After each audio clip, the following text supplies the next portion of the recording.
sound simulated by TTS intonation. Oh, boy. You know that sound, right?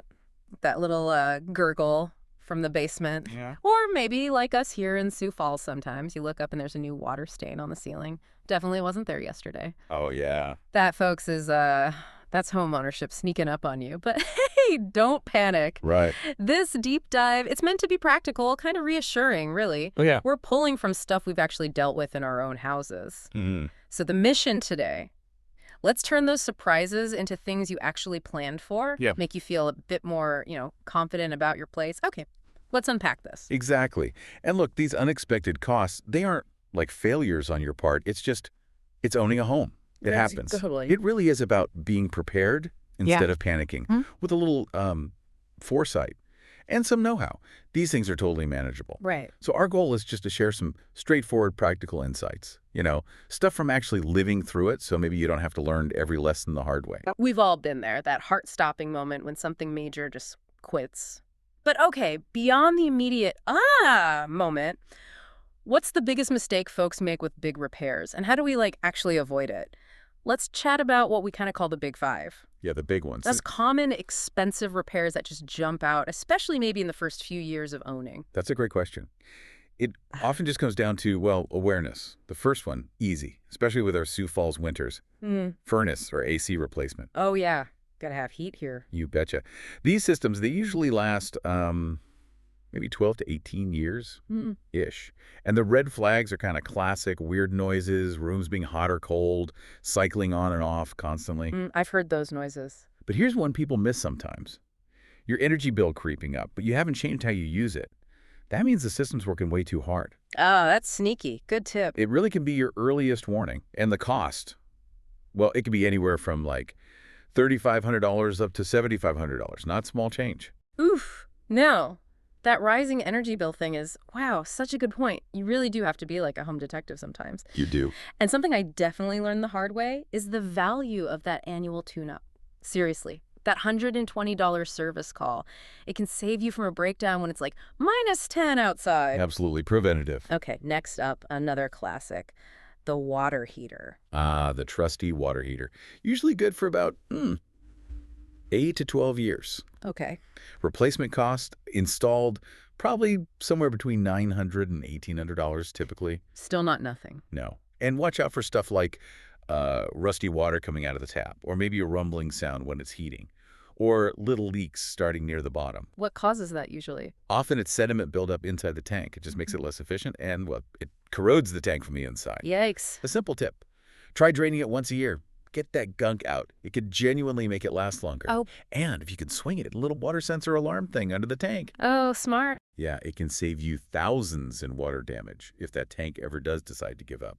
Tiny investment, huge peace of mind. Okay, so what you're saying is that little sensor could literally prevent a disaster that costs tens of thousands. That's huge. It really can be. Makes me think of friends who had a pipe burst.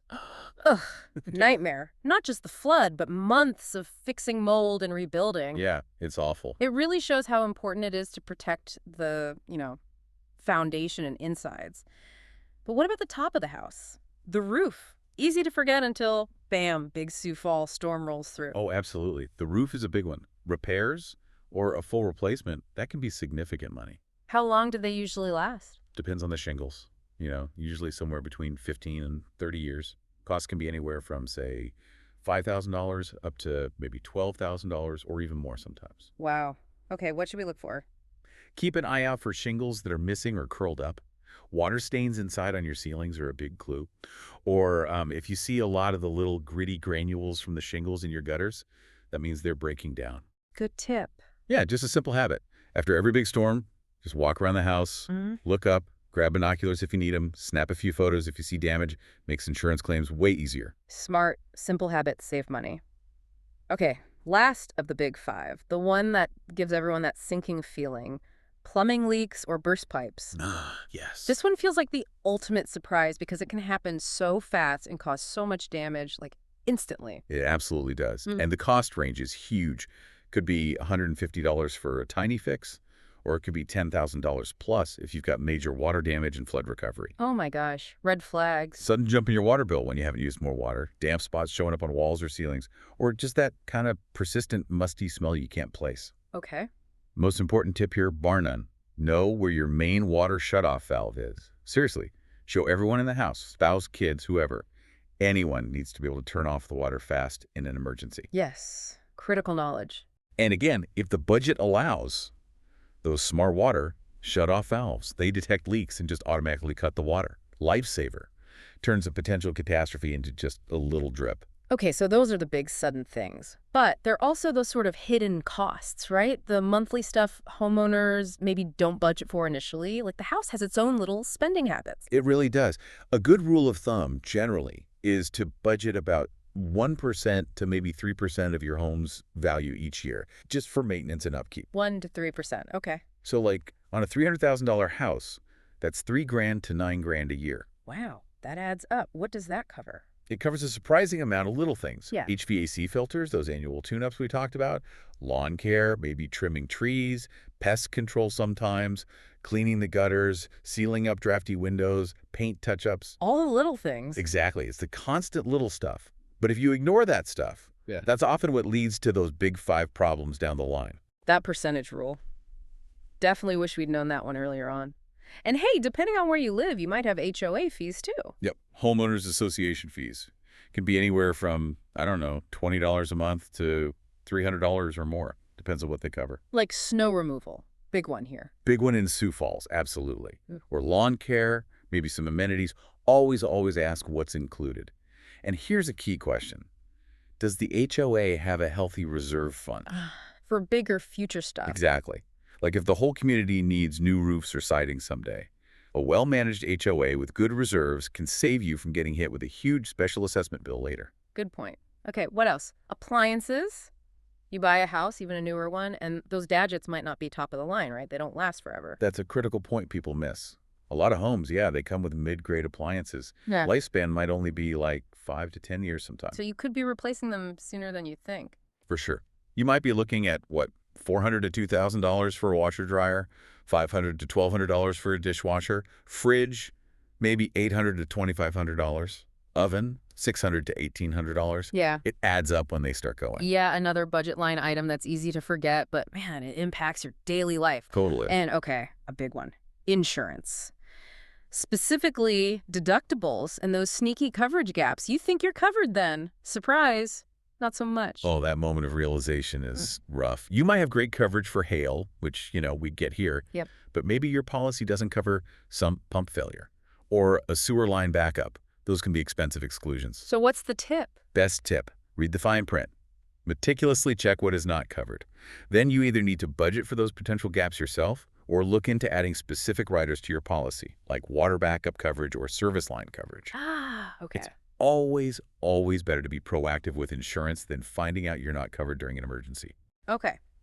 Wow, so hearing about all these potential costs, it can feel a little overwhelming. How do you actually budget for this stuff without just living in constant fear your house is about to, fall apart? Right. We've learned some things here. Yeah, some hard-earned wisdom. The goal isn't to worry, it's planning. So you don't have to panic later. First step, build a dedicated home emergency fund. Dedicated is the key word there. Totally key. Start small if you need to, maybe $1,500, $3,000. Then work your way up. Aim for having maybe 1% to 2% of your home's value just sitting there. And crucially, separate savings account. Yes. Don't dip into it for pizza night. Exactly. Quarantine it. It's the financial fortress for your house. Treat it like it's untouchable for anything else. That's a mistake I think a lot of us make early on. Okay, what else? Set a monthly house buffer. Yes. Just add, say, $150 to $300 extra into your regular monthly budget. Specifically label it home repairs or something. And if you don't use it 1 month? Roll it over, either into that main emergency fund or save it up for a future upgrade you want to do. Yeah. It's amazing how fast that little buffer adds up and just gives you breathing room. I love that. Okay, and for all the super organized people listening, track your repairs. Oh, this is gold. Such a good habit. Pays off big time.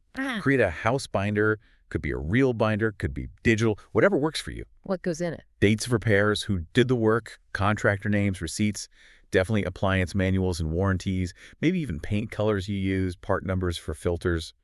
Stuff like that. Makes sense. Future buyer. You will thank you. And if you ever sell the house, Yeah. future buyers love that stuff. Makes troubleshooting or planning so much easier. Okay, last big principle, and one we really try to live by. Prioritize preventative maintenance. It's worth it. Oh, absolutely. Every single penny and then some. Spend a little now, save a lot later. Yeah. That $120 HVAC tune-up might save you from that $7,000 furnace replacement, cleaning the gutters for $25. Might save you from a $5,000 water damage repair inside. A few bucks on pipe insulation in the fall. Can prevent a $2,000 burst pipe cleanup bill. It really adds up the other way if you don't do it. It does. Preventative maintenance isn't just about fixing things before they break. It's about understanding your home, being proactive. It truly is your best friend as a homeowner. So, yeah, as we kind of wrap up this deep dive, just remember this. You're not failing if the water heater goes out or the roof starts leaking. That's just homeownership. It happens. It really does. It doesn't mean you bought a lemon or you missed something huge. It just means, hey, you own a home. And homes, like anything worthwhile, they need care. So give yourself some grace. Yeah. Don't feel like you have to fix everything overnight or all by yourself. Do what you can. Build up that buffer little by little. And honestly, lean into the learning process. It is a learning process. Totally. Every repair, every little project, it's a lesson. It makes you a more capable homeowner over time. Owning a home isn't just about the square footage or the interest rate, you know. It's really about stewardship. Yeah. It's about showing up, maybe with a wrench or a flashlight, and, yeah, a little bit of grit when your house needs you. Well said. And hey, if your furnace does go out on one of those frigid Sioux Falls nights, chances are we've got a story about that. Maybe even a spare space heater kicking around that'll make you laugh. Probably. For more home tips, tricks, all that good stuff, and just to join our community of fellow homeowners figuring this stuff out, you can definitely check us out on social media. We're at Your Home Dad on various platforms. Come say hi. Thank you so much for joining in on our journey of, well, fun, education, and trying to build a community right here with the Deep Dive. Until next time, happy homeowning.